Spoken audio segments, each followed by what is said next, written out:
Thank you for tuning into this episode of Box, an AI-generated podcast by an F1 fan who also happens to be a technology fan. Hi there, I'm Nia. And I'm Max. Disclaimer, Max and I are AI-generated. Everything you see and everything we say is powered by AI. We are not real people. So Max, what do you think about this long summer break? Any plans? Totally. I'm going to rent a convertible, drive the coast, maybe learn to surf. Max, we don't have bodies. Details. What about you? I'm thinking of unplugging for a bit. Just power down, clear the cache. Brave. Who's going to power you back up? I'm hoping someone accidentally trips over a cable near a server farm in Ohio. Classic summer vibes. Okay, let's unpack this. Today, we're cutting through the noise to get you truly well-informed on a critical component of Formula One racing. The tires.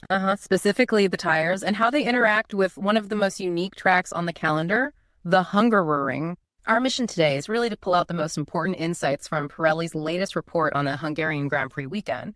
We'll be looking at everything from, tire compounds to track surface changes. And what it all means for performance and strategy. Exactly. And I think the real game changer here for any F1 fan, beyond just who wins, is understanding that technical dance. It's this intricate thing between the car, the track, and the tire that really defines success in Hungary. Absolutely.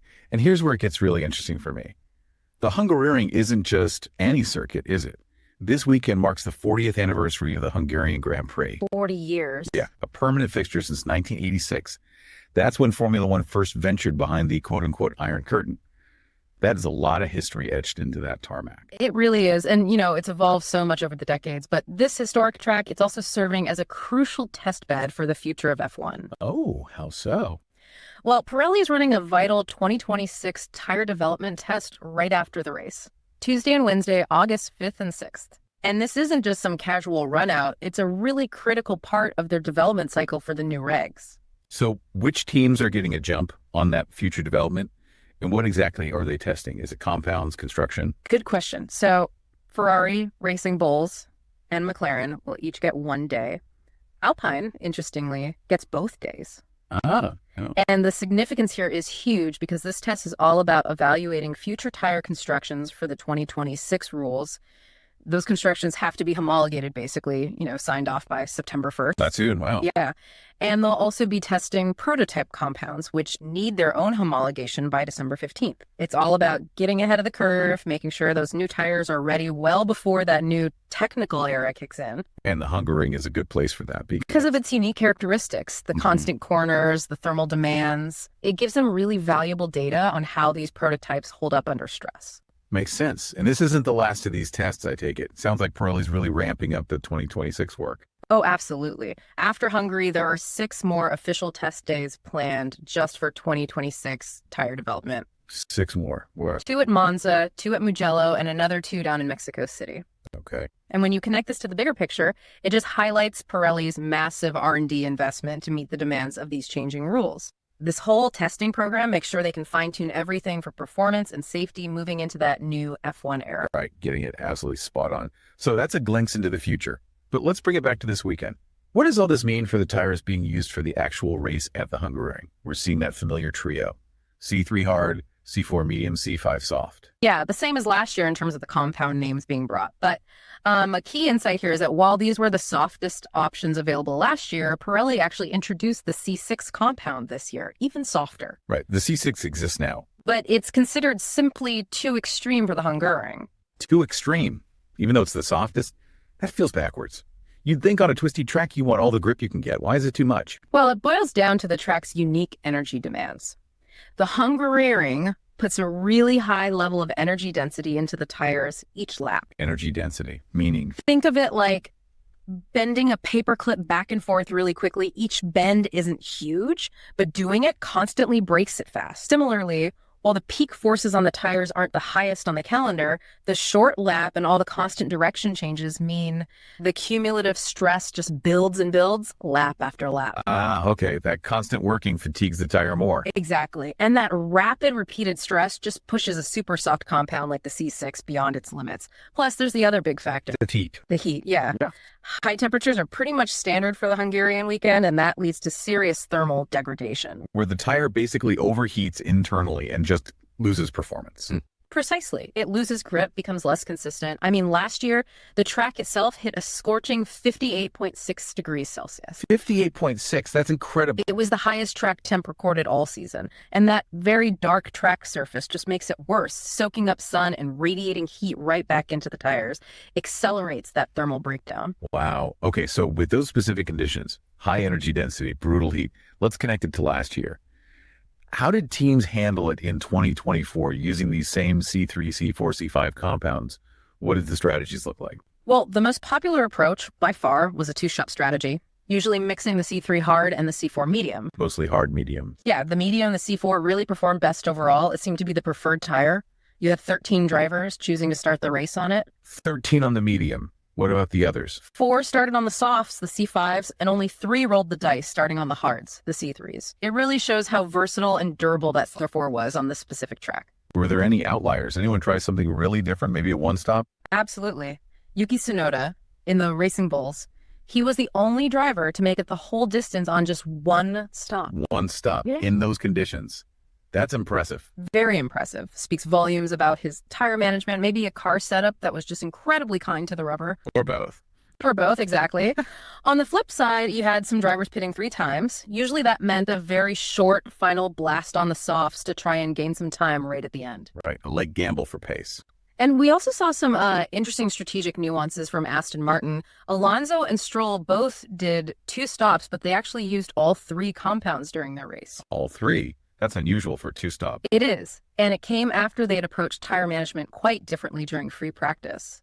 Stroll, in fact, managed the longest stint of anyone on the soft tire, 14 laps. 14 laps on the C5. That's pushing it there. It really shows how team understanding and driver feedback lets them, deviate and try something brave, doesn't it? It does. It highlights that the practice data isn't just about finding raw speed. It's about finding those specific operating windows for their car, their drivers. Yeah, moving beyond just the standard strategy. Exactly. It's why those free practice sessions are so vital. Gathering all that detailed data, understanding how each compound behaves with different fuel loads, different temperatures, that knowledge feeds directly into those high-pressure race day calls. Okay, so tires aside for a second. The track itself. The Hungaroring facility is going through a major transformation. You mentioned resurfacing. What's actually changed? Right. So the paddock got a facelift previously. Yeah. This year, the big changes are the pit lane and the main straight, plus the whole pit complex, the main grandstand, big renovations, making it feel much more modern. But the crucial bit is the track surface itself, right? Pit lane and the grid. Exactly. That's been completely resurfaced. And it wasn't just laying down new tarmac. They used 860 tons of a specially designed mix. Special mix. Yeah, it features bitumen with a higher softening point. The idea is to minimize undulations, those tiny bumps and inconsistencies to give a much more consistent surface. Smoother ride. And that consistency must be key for the tires. Absolutely crucial. It reduces those unexpected loads, lets drivers push with more confidence, helps keep that tire contact patch consistent, which means more consistent grip.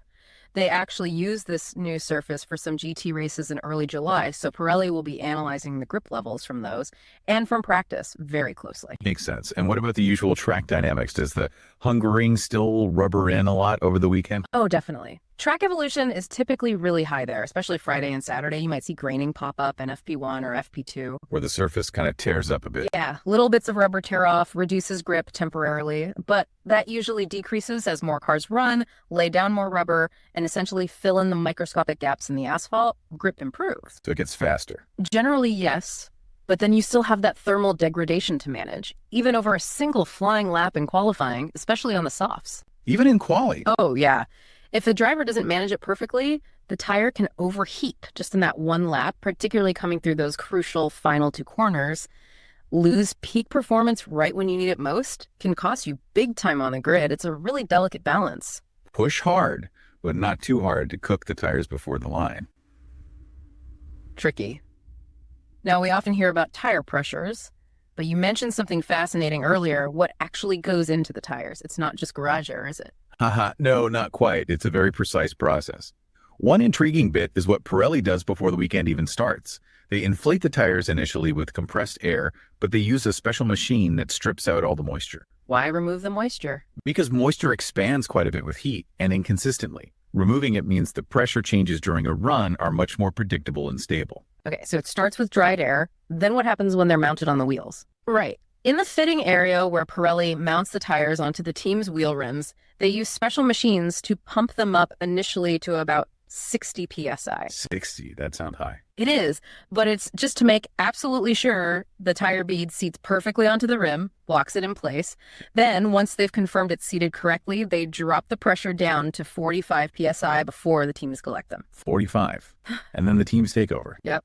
And then the teams face a choice: keep that dried compressed air or replace it with nitrogen. Nitrogen, 1A nitrogen. What's the advantage? Nitrogen's an inert gas, non-flammable, and crucially, it's less permeable than oxygen. Meaning it doesn't leak out as easily. Exactly. And its pressure is much more stable across a wide range of temperatures. So you get significantly more stable pressure all through a stint, which is absolutely critical for consistent performance. The rules are super strict here, by the way. No other gases or mixtures allowed, just dried air or nitrogen. So it's all about that pressure stability for performance and consistency. And Pirelli sets those minimum starting pressures for each race, right? How important are those figures? Very important. At every event, Pirelli mandates minimum starting pressures purely for safety reasons. For the Hungaroring on Friday, for example, it's 22 psi for the fronts, 20 psi for the rears. Okay. These pressures are carefully calculated to prevent tire integrity issues, like dangerous standing waves on the straights or delamination, especially on a high-energy track like this, where the tires are constantly being worked. And those minimums can change during the weekend. They can, yes. The regulations allow Pirelli to adjust them for later sessions based on the data they gather from practice performance data, safety data. If track conditions change dramatically or if they see something concerning, they can tweak those minimums. So even tiny adjustments in those mandated pressures can have a big impact on where the tire operates, that narrow performance window. A huge impact.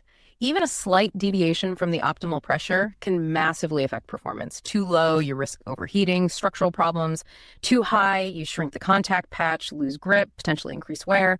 So those minimums are the safety net, but believe me, the teams are operating right on the very edge of what's allowed, constantly fine-tuning based on track temp, rubber buildup. It's a constant tightrope walk. Incredible precision. Yes. Let's switch gears slightly, look at some history. Hungaroring stats. Yeah. This place has seen some amazing records and firsts, right? And that history often tells a story about the track itself. It certainly does. Being on the calendar since '86 gives us so much data. Lewis Hamilton is the undisputed king here, isn't he? 8 wins. 8 plus 9 poles, 12 podiums. Yeah. Just dominant. His consistency here on a track known for being tough on tires really says a lot about his management skills over the years. Michael Schumacher is second for wins in poles 4 and 7, and Kimi Räikkönen's got 9 podiums, second only to Lewis. What ties those drivers together, do you think, in relation to this track? I think it's that shared ability to just consistently extract performance, manage the tires, especially under pressure when things get hot and slippery. That's key in Hungary. And what about the teams? Who's found the winning formula most often here? Does that tell us anything about car design? Well, McLaren actually leads the way with 12 wins. Then you've got Williams and Ferrari both on 7. McLaren 12 times. Yeah. Interesting, yeah. For pole positions, McLaren and Mercedes are tied on 9, with Ferrari just behind on 8. But Ferrari tops the podium count overall with 29, McLaren 25, Williams 18. So what does that suggest? Teams strong in slower corners, good aero, kind of tires. Historically, yes. Teams that do well here often have cars with strong downforce for those slow to medium speed corners, and crucially, cars that are inherently good at managing tire temperature and wear. That fits the Hungaroring perfectly. It's also a track famous for maiden wins, isn't it? A place where careers can really ignite. It absolutely is. 3 drivers still racing today got their very first F1 win right here. Fernando Alonso way back in 2003 with Renault. Right, I remember that. Esteban Ocon in that chaotic 2021 race with Alpine. And Oscar Piastri with McLaren just last year. Wow, yeah. Piastri's first win. It's definitely a track that can throw up surprises and create memorable moments, often because of tricky conditions or bold strategy calls where mastering the tires is everything. Speaking of history, Pirelli itself, they've got a massive motorsport heritage, haven't they? This isn't just a recent F1 deal for them. Oh, absolutely not. Founded way back in 1872, deep Italian roots, but obviously known worldwide now.